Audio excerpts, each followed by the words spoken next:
कि तिष्ठन् मध्ये स्वपरिसुहृदो हासयन्नरनभीष्वै स्वर्गे लोके मिषति भुजे यज्ञ भुगबाल केलिहि।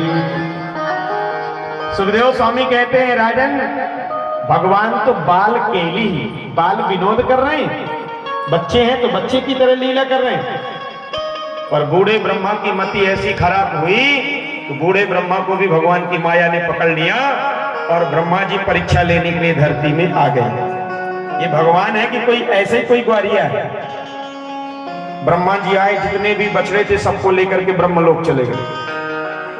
अब कन्हैया ने सखाओं से कहा, मित्रों तुम लोग भोजन करना, मैं बछड़ों को लेकर के आ रहा हूं।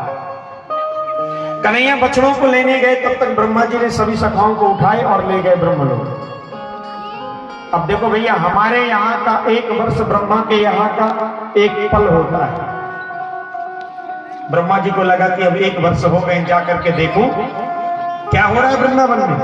रो रहा होगा, जाकर के उसके बाल सखा और बछड़े वापस कर दूंगा। जब ब्रह्मा जी नीचे उतर करके आए तो जितने बछड़े ब्रह्मा जी ले गए थे और जिस रूप में थे उतने रूपों में भगवान बन गए, बिल्कुल वैसे ही बछड़े बन गए। और जितने सखा लेकर के गए थे ब्रह्मा जी, उतने ही सखाओं के रूप में भगवान हो गए।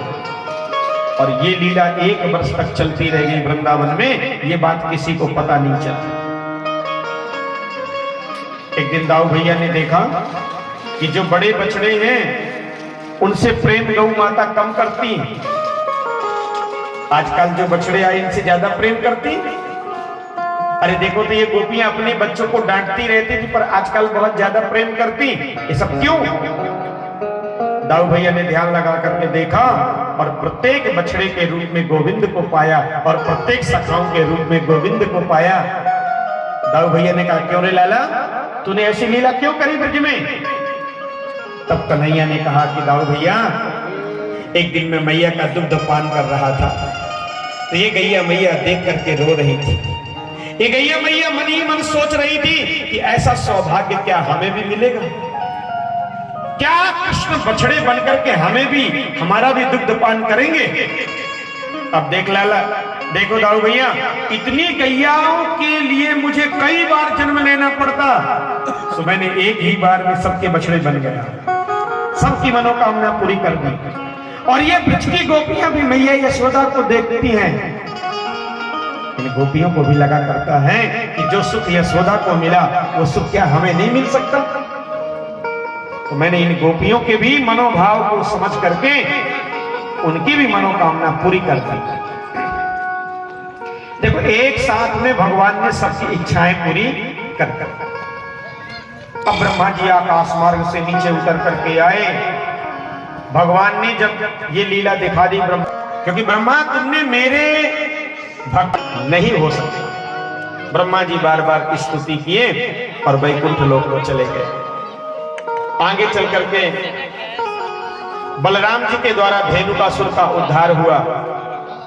और यहां कन्हैया ने एक बड़ी अच्छी लीला करने खत्म किया।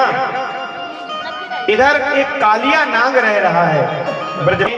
उस कालिया नाग को दह से बाहर करने के लिए एक लीला भगवान ने आज दाऊ भैया से कहा, दिन है ना, सो आप बछड़े लेकर के मत जाइए। दाऊ भैया मान गए। आज कन्हैया अपने सखाओं के साथ में गए हैं। जहां कभी कन्हैया बछड़े लेके नहीं जाते थे, उस यमुना के तट में जहां कालिया नाग रह रहा है, वहां भगवान पहुंचे। भगवान ने अपने मित्रों से कहा कि मित्रों, आज हम लोग बोले गेंद का खेल खेलेंगे, कंदूक खेल।